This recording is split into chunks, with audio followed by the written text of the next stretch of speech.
Please don't make me think of it like you came with a defect.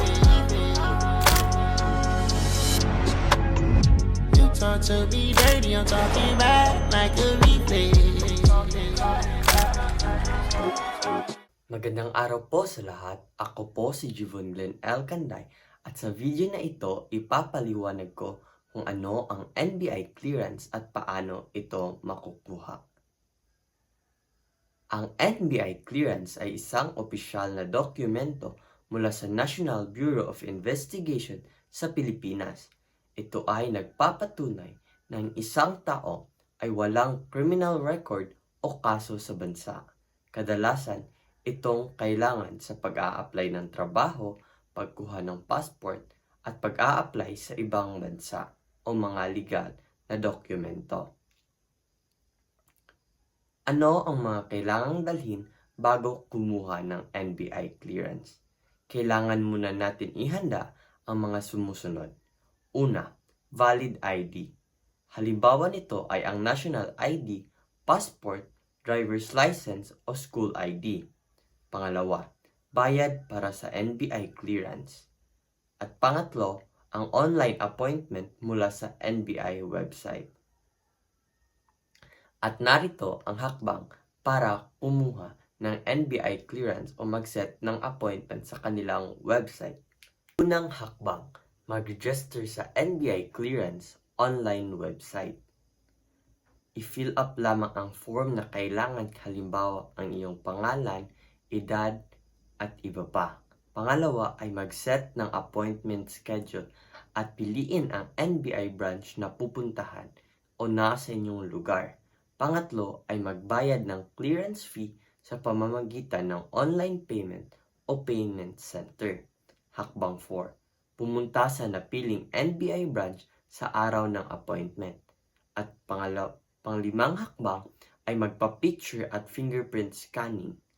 At ang pang-anim ay hintayin ang pag-release ng inyong NBI clearance at kung walang hit, makukuha agad ang clearance kung may kaparehong pangalan sa record, maaaring bumalik sa ibang araw para sa verifikasyon.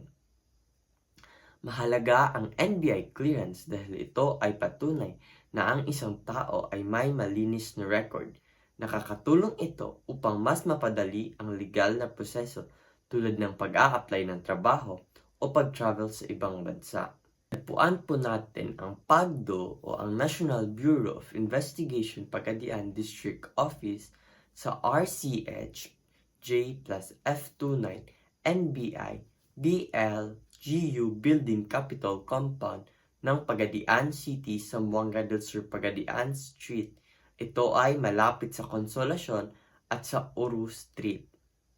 At narito po ang mga layunin, batas at serbisyo ng NBI clearance na maaari nating gamitin.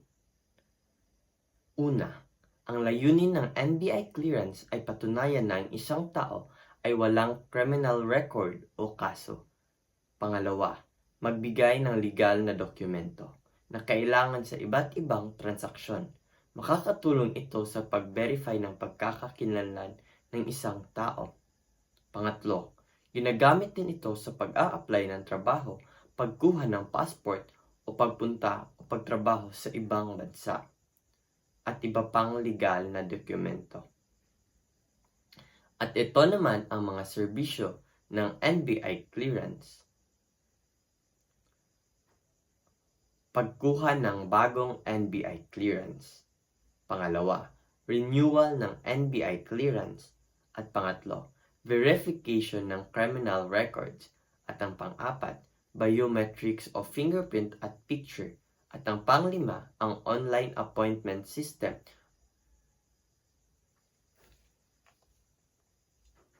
At narito naman ang tatlong batas na may kaugnayan sa NBI clearance.